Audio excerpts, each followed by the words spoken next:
the algorithm, or the algo if you really want to stand out. The algorithm gets blamed or credited for showing us all the weird and wild, boring stuff that we find online. We're paranoid and enchanted by it. The algorithm is listening. The algorithm knows me today. Culturally, we treat it like a mystical black box or the all great and powerful Oz, but at its core, the algorithm isn't so magical or mind-reading. It's a series of mathematical calculations predicting what we want to see, hear, or buy next by essentially interpreting one binary input, yes and no.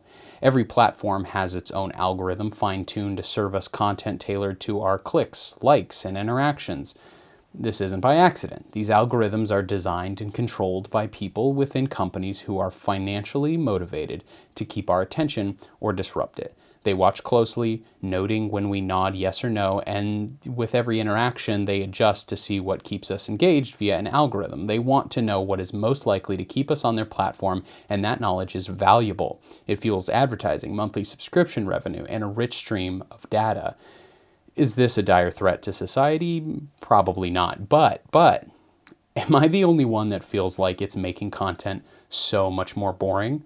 Like media, entertainment, and information is becoming more homogenous, safer, more predictable, and maybe even less engaging. As a viewer, I've noticed that I'm exposed to more content that feels bland, safe, and repetitive. Rather than introducing me to new, exciting things, my feed just seems to serve up the same loop of familiar, comfortable content and ideas. Even if they seem controversial, they are all controversial in the same way, the same categories of viewpoints. May I pose the thought that the algorithm is no longer interpreting my preferences as much as it's nudging them in certain directions? A reoccurring experience for me with this YouTube channel is getting advice from new viewers who stumble across this channel.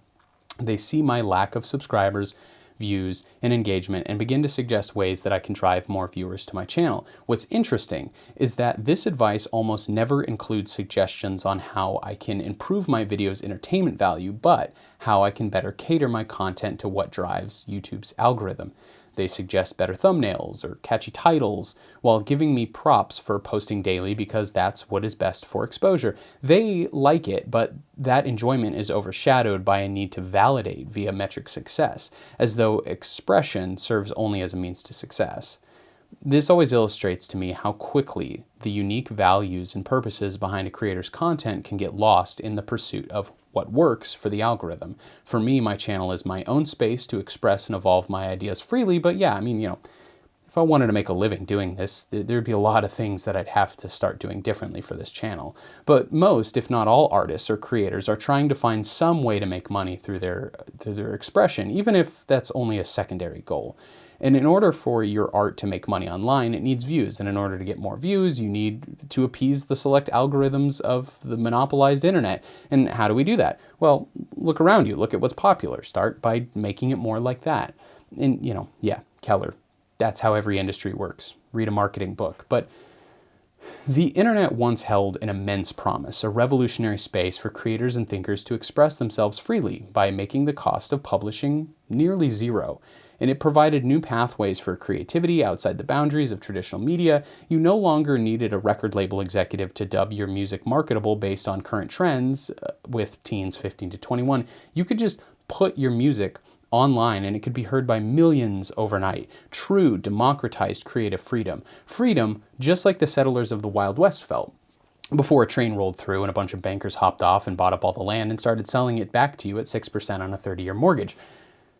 Remember HomestarRunner.com, once a wildly popular standalone Flash animation site that my friends and I only knew about because we would talk about it with each other on the playground. The site was super unique in both the content, the style, even the way that you navigated the content was unique. Imagine Homestar Runner striving for the same popularity today. Very unlikely that it could do it without existing as an Instagram reel or a YouTube short. Not that it couldn't exist, just that it simply wouldn't be seen outside the walled garden. And exposure to an audience now depends on fitting within the narrow confines of each platform's specific algorithmic preferences and formats.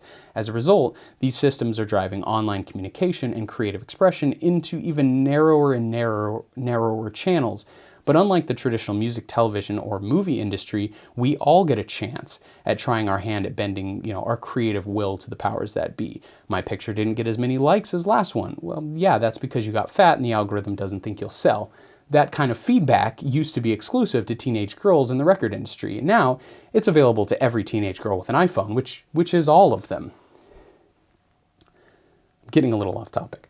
The monopolization of the internet and its reliance on a handful of algorithms has transformed creativity and self-expression.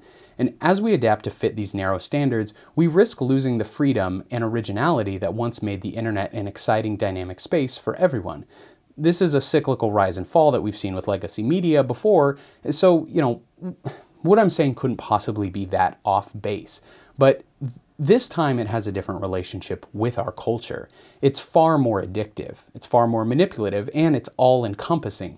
Even now, legacy media, late-night television, top 40 radio, cinema, movies are all haphazardly re-engineered so they too can stuff themselves inside the same grinding algorithm machine that the kid from Ohio is trying to stuff himself into as he counts to 1 million in hopes of getting a moment of your attention between BetterHelp ads. And maybe if he does get that attention, he could go viral and get a spot on The Tonight Show, which will then get clipped and stuffed back into the same machine, grinding over and over. A machine engineered by the same select internet corporations who are all racing to standardize their algorithm to be more like the most successful algorithm. And culture is just becoming a singularity. It's a perfect, tasteless, sustainable, marketable soup that we're all slurping down via a username and password.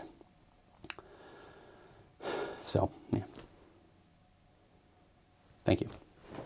It's a thought.